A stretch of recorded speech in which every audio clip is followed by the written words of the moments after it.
Yes, Yeah. please. Yes. Okay. Sure. Great. Okay, so here's the big picture, and it is big.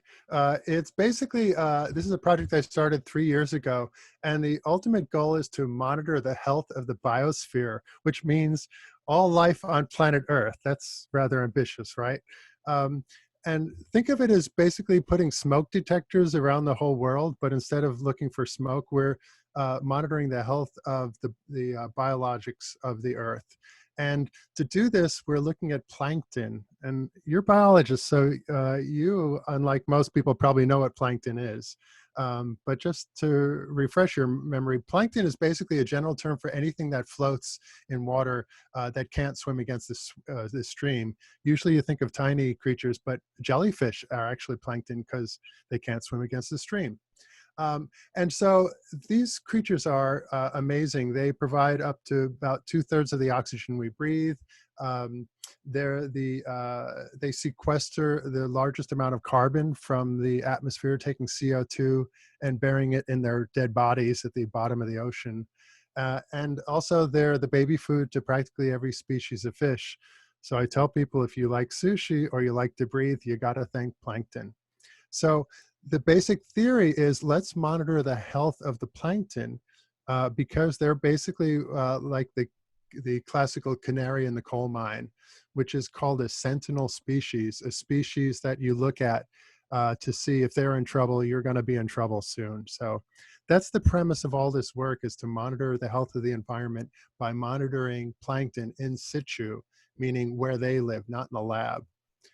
And so that's the goal. And the challenge is there are about 4,000 species of plankton. And so it's really hard to train a machine learning algorithm on 4,000 species because you need a great training set. But nature has been kind. At any particular one location where we would have a sensor, there are only about up to 24 species. So when we get into classification, that'll be an important factoid. So these images were captured from a microscope I developed. And this was the subject of a class that Professor Chan and Esquerra and I gave last term, which we'll be offering again next term. And it's a very simple microscope.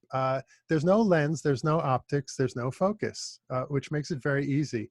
You basically put the plankton right on top of an image sensor, which is basically a camera without a lens. And then you shine a light to look at its shadows.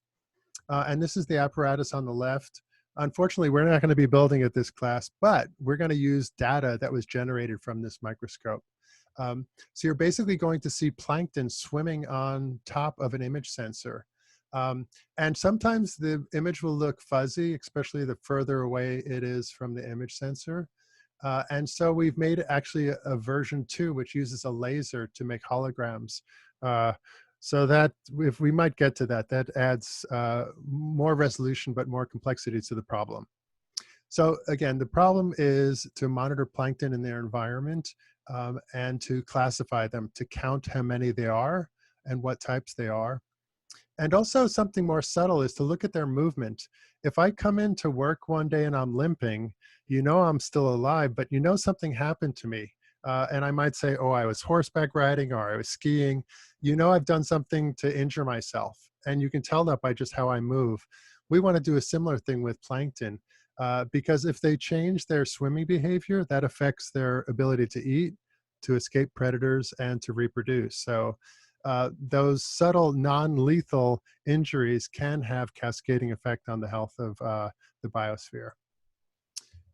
So this is a video. It might be choppy because of our internet connections, but you have this video. It's only 10 seconds. And this is going to be the first video you're going to analyze. These, I hope you can see it. These are plankton I put right on top of the microscope. And right away, you can probably see there's at least 3 different species. Clearly, the big sausage ones here, those are Blepharisma. Then these tiny little ones that are fluttering about, those are Acilia. And then these clumps, I call those the salad bar. These are algae, clumps of algae. And to get a perspective, you're actually underneath the microscope looking up. So things that are closer are right on the glass. The algae is actually floating on top of the drop of water. So they're the furthest away. And the further away they are, the fuzzier they get. So this course, you're going to be able to download this video separate all the items. That's called detection. You're going to track their movement, and you're going to do classification on them. You will have the skills to do all that by the end of the term. And so I'm going to quickly breeze through the different functions you're going to learn how to do and what they and the purpose of them. So detection is the first thing you're going to learn how to do, which is to separate the object from the background. And in your career, I'm sure you're going to work with microscopic images from confocal microscopes, light field, dark field microscopes. The same algorithms you're going to learn in this class, you can apply to that. And you'll probably know more than you'll do in your career, because people usually just use static images. You're going to be analyzing video. Someone mentioned they used OpenCV for art projects. So the stuff you can learn here, you can also do for other disciplines, including art. So this is the still frame from the video. And these are bounding boxes, these blue and green boxes. And what it's doing is it's detecting the object and it's separating it from the background. And then it's measuring how big it is. And it's rejecting the tiny little guys, those are the blue objects, and it's accepting the ones that are significantly large in the green objects. Again, I'm going to breeze through this because you're going to know this in a lot more detail to come in the next few weeks. So that was detection. So once you detected the object, each frame is a new frame to you. So you want to continue the identification. I'm basically a moving object, but you know in your brain that this picture is still Tom Zimmerman. He just moved a couple millimeters to the left. Same thing with your algorithm. You're going to have to, frame by frame, keep track of objects. And that's called tracking. You have to consistently have the same ID. Even though you don't know the creature's name, you give it a number. And from frame to frame, it has to keep that number. That's successful tracking. And once you've tracked an object, think of like ballet or dance. You're now moving, you have a moving target now. You're making these tracklets, these traces of where they've been. So now you can do things like figure out how often they turn, how fast they're moving. The other thing you know is when you have a movie of something, you're seeing different poses. If you just take a picture of me, you see the front of my face, and then you see here's the side profile. Basically, when I'm doing a movie of something that's moving, you're getting multiple views, point of views. And so if you're successfully tracking an object, if you think about it, each of these dots is a picture you took of it. And since you know it's the same creature in this tracklet, each of these images is a different point of view of that creature. And that'll be really important in classification because here's a bottle. I don't know if you can see this, right? It's long and narrow. Here's the same bottle. Now it looks like a circle. This will really confuse machine learning algorithms because this is the same object, but it looks dramatically different based on its poise, its posture. So that's something else we'll have to consider when we do machine learning. Okay, so that's detection, tracking, and segmentation. And so the Holy Grail, as I mentioned at the end of the day, is to classify these creatures. And I mentioned there are over 4,000 of them, and that's a lot of objects to learn. So here's the trick is we know each microscope will only see about 24 objects. So that simplifies it. And there's two types of classification. One is called unsupervised and the other is supervised. The difference is there a human in the loop? So unsupervised classification is basically, as in any classification, you want to extract features. And if you just look at these, what are there, nine objects here, what feature is one of the first things you would see how you would differentiate these? Any ideas? Shape. Shape is a good one. What's even, I'll give you a hint. These are all drawn pictures to scale. What's the first cut?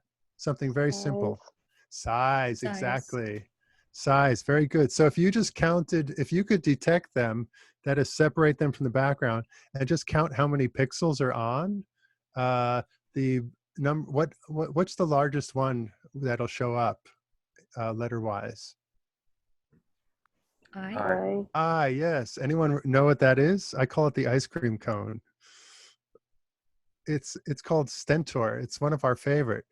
Now, for you biologists, this should blow your mind. This is a single cell. It is almost a half millimeter long. It's one of the largest single cell organisms in the world. I'm an electrical engineer, and I think biology is so revered to me because life is the most amazing thing I've discovered. And so this cell, we play a lot with it. I mean, we do serious research with it. What's cool about this cell is if you hit the jar they're in, they'll contract into a ball. And then about 30 seconds later, they'll elongate again.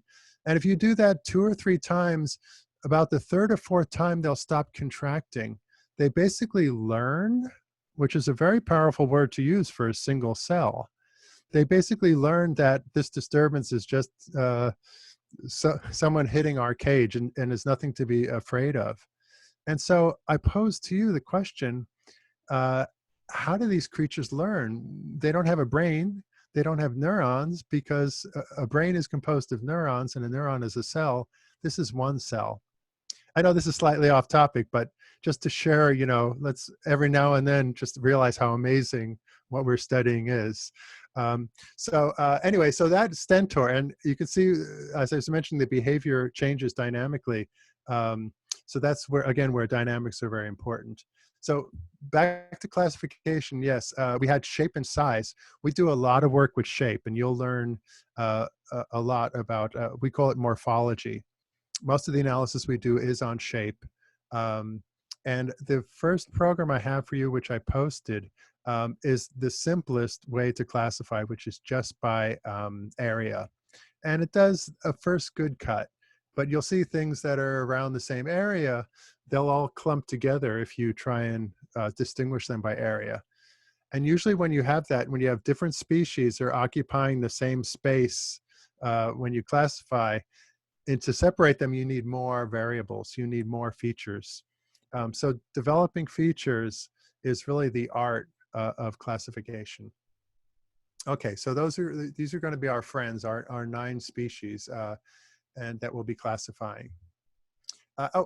Now supervised is when you actually have a biologist like yourself who actually has names for these.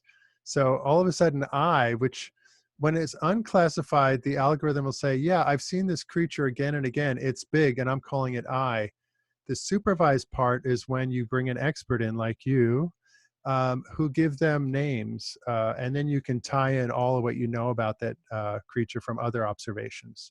So supervised is when you have what we call a training set. And I don't know how many, I've heard several of you mention machine learning, so some of you might know some of the lingo here, but I'm just going to start at baseline so we're all on the same page. With supervised learning, you have to give it examples. You have to say I is a stentor and G is a volvox. And so now it has an image to associate with this label you've given it. And that's called supervised classification. And you'll notice people who work in machine learning spend an awful lot of time creating training sets, because unlike humans who can just have 1 or 2 example and do an amazing job, machines still need dozens, if not hundreds of examples, especially as I mentioned this case where you have different views. Our brain is really good at synthesizing the fact that this is the same bottle, even though you view it in different positions. Machines aren't as good as us, or at least I should say yet. So we have to take in consideration, if it looks very different as it changes shape, what do we do? An easy answer to that is you keep on giving it all these different versions and say, these are all Perrier plastic bottle. Okay. So here's the summary. On the left is the unsupervised classification where we take features and the machine tries to separate them in a feature space. And the more features you add, the more chance you'll separate them into groups.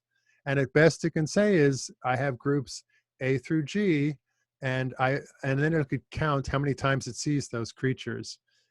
What's good then is if it does a good job of clustering these, you as the expert can come along and say, oh, A is didnum, And B is paramecium. So you can go from the unsupervised to the supervised world by using a human to label these. Okay, so now we have to talk about a pipeline. Now, a pipeline is basically a good way to solve a complex problem. What it does is it breaks it down into pieces. So then you can focus on individual problems instead of being overwhelmed by a very complex problem.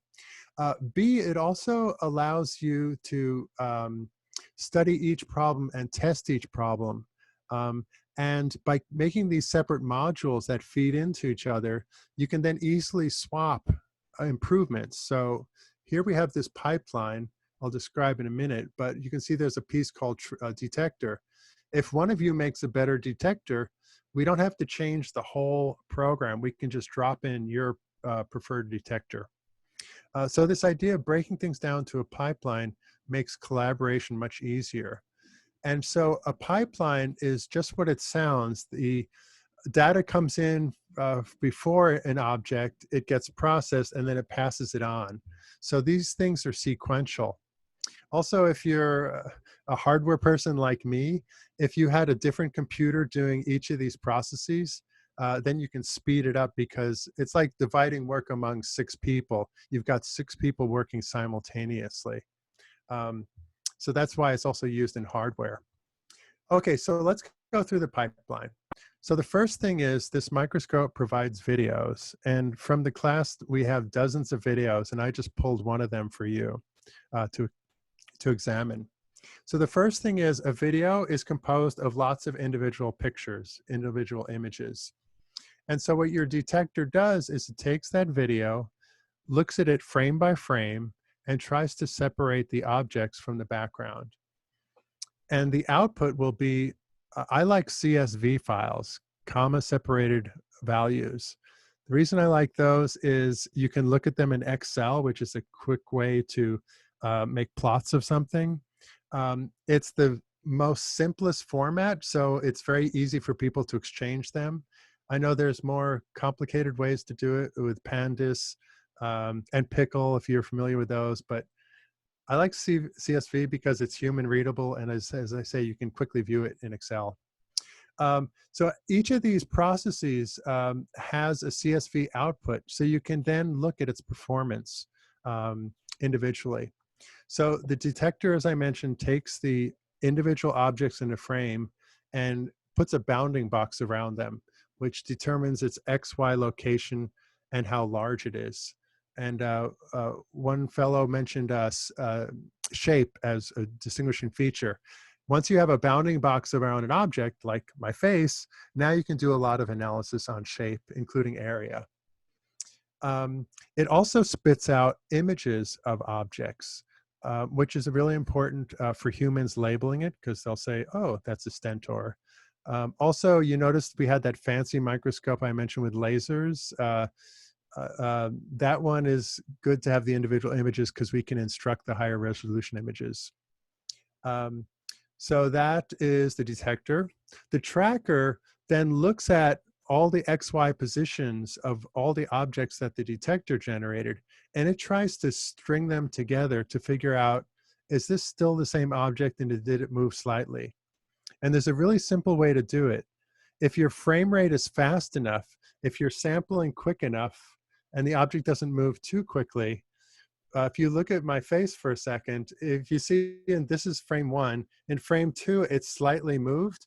But if you look at the 2 frames, there's a lot of overlap. So basically, you just look at an object and look at the previous frame. And if they're overlapping, it's probably the same object. And that'll get you 95% of the way. It gets complicated when you have several objects near each other, but luckily, these are kind of sparse. And in nature, they are very sparse. These are actually lab creatures, so they're much more dense than in nature. Okay, so that's tracking. Basically, you now have the XY location plus you have an ID. Once you have that, you can also extract a lot of the features now we talked about, the morphological features.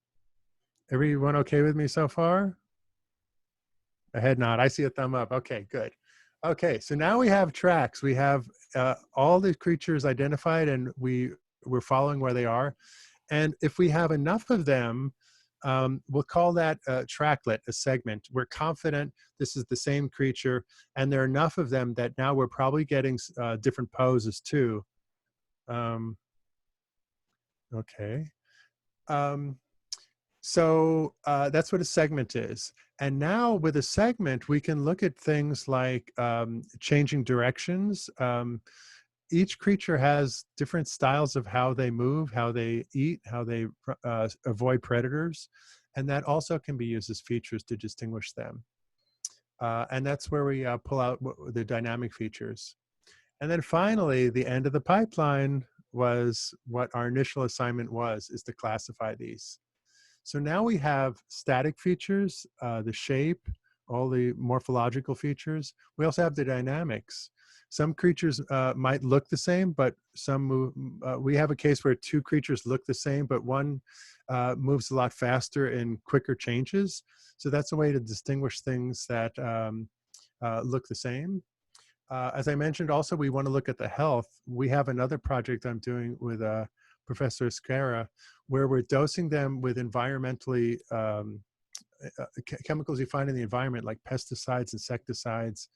And typically, before they die, you can see at sublethal doses, their behavior is changing.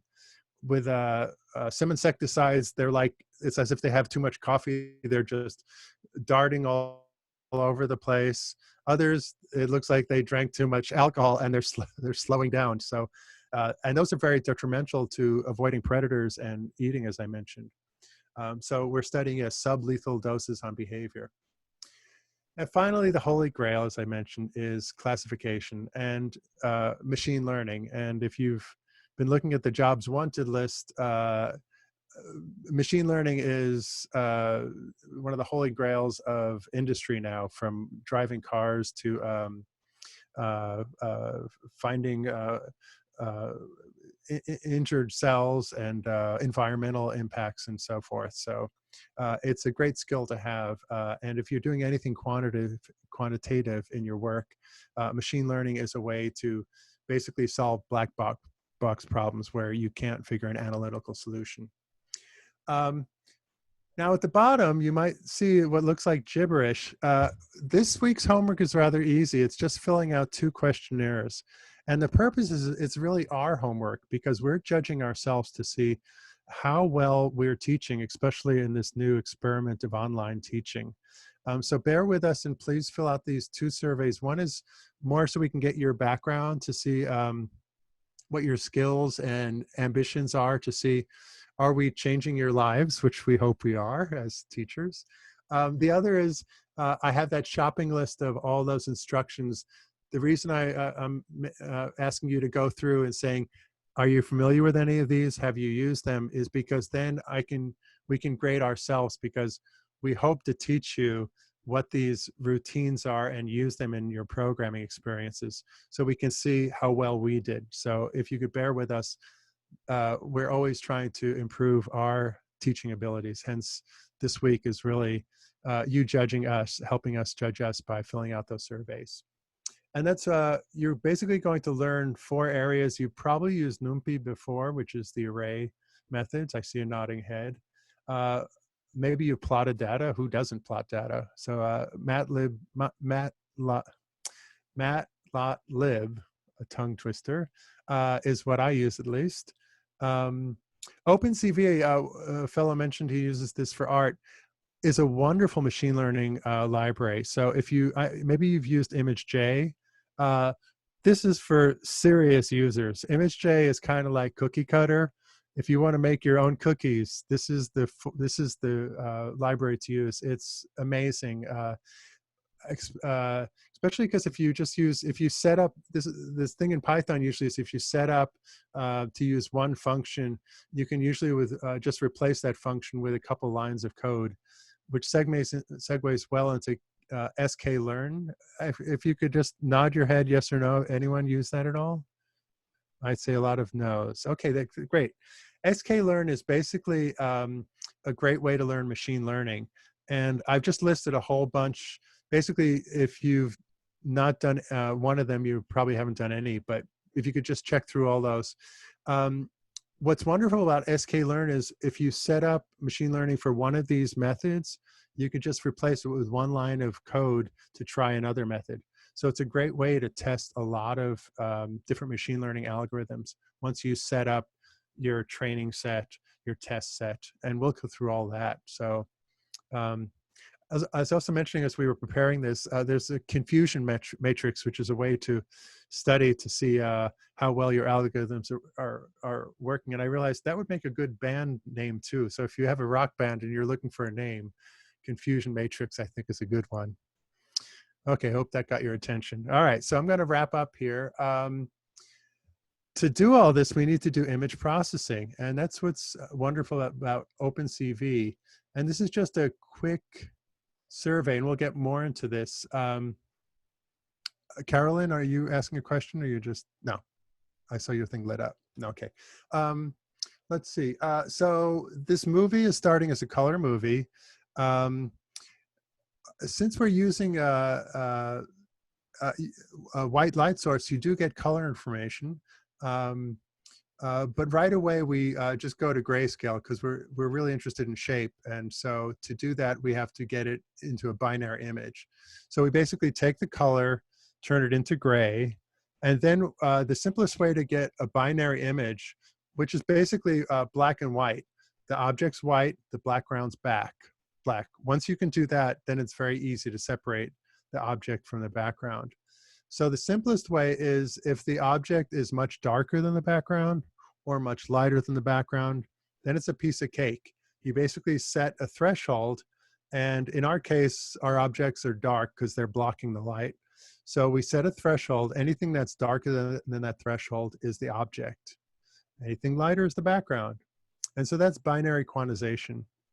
It gets a little difficult. You notice inside this blepharisma, it has holes in it because some of it is lighter than the threshold, but we have ways to deal with that.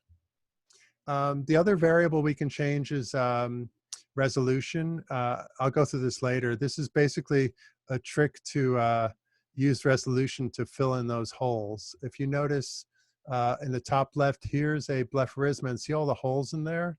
As I reduce the resolution, and if you've ever played 8-bit video games, this probably looks like Atari to you. You notice as we drop down the resolution, the holes are filling until here's an object is only about 20 pixels now, and it's all filled. So this is a fast way to get rid of holes. It also gets rid of tiny objects. Notice this tiny object here disappears because it's less than it has fewer pixels than necessary to make the threshold. Okay, so classification.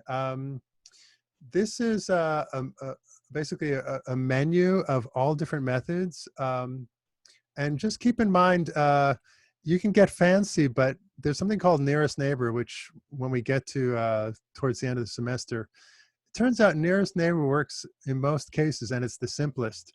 It's basically saying, if you have a space with lots of creatures and you want to know what kind of creature this is, just find out what has the closest similar features to the one you're interested in. Sort of like if you lined up in size order and someone wants to know how tall you are, they just look at the person next to you and measure them. And it seems so simple, but it turns out in most cases, nearest neighbor works well. I won't go into this because there's a lot, but these are feature sets. Someone mentioned shape. Well, these are a lot of ways to describe shape. This one I love the most. This is called the confusion matrix. And it looks probably confusing to you, but it basically says on the left is what the creature really is. And so let's pick par, which is paramecium. So I give it a paramecium, and 53% of the time it says it's a paramecium. This is what it guessed. But 31% of the time it says it's a blepharisma. So this is showing us that when you give it a paramecium, half the time it gets it right, but a third of the time it gets it wrong. And it tells you what it thinks it is. It says that it's confusing it with a blepharisma. It also tells you that when you look at a stentor, it 100% of the time guesses it's a stentor. And that was the largest creature, so you can see how that one's easy. But looking at this confusion matrix will tell you where your machine learning algorithm is messing up. And here we can see it's messing up with paramecium. It thinks it's a blepharisma. And there's a really important thing in doing data analysis. The mantra is know your data. I was working with a summer student. She just went back to Berkeley last week. We spent a lot of time trying to figure out a problem, and ultimately we aren't looking at the data close enough. And so I repeat this mantra, know your data well. And so here's the confusion matrix that's telling us that it's confusing paramecium with blepharisma. So let's look at the training set. The top is blepharisma and the bottom is paramecium. You own the best machine learning algorithm in the world. It's called your brain. So basically, a rule of thumb is if you can't with your eyes figure something out, it's going to be hard to make a machine learning algorithm to do it. And so I hope it's obvious to you why it's confusing blepharisma for paramecium. In some of the paramecium, especially when they eat, their stomach gets big. And that's what you're seeing here, the bulge. It's also orientation dependent. So on some views of the blepharisma, its stomach really shows. On some views, it doesn't. And that's why I was mentioning the bottle problem. Well, here's the problem with blepharisma. Some points of view makes it look very much like a paramecium. Now, quick solution. Anyone have an idea of how you can approach this problem to help solve it, to help disambiguate blepharisma from paramecium?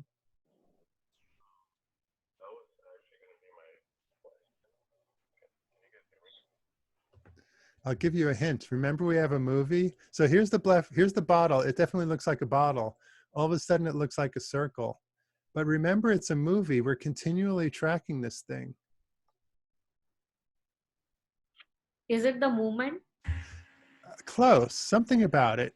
If you take pictures of this, it's going to say bottle now, and then it's going to say circle here. Well, we know it's always a bottle. So basically, if you keep on looking at a trace and it always says paramecium, then it's a paramecium. But if you're tracking it and it says paramecium, paramecium, blepharisma, blepharisma, paramecium, paramecium, then you know it's a blepharisma. Does that make sense? It will at the end of the term. All right, I'm almost out of time, and oh, good. That was the end of my slideshow. So I know that was a lot to give you, but I hope, A, you find it interesting, B, is you realize you're going to learn a lot this term. And so I'd be happy to entertain any questions you have. We only have 5 minutes left, though.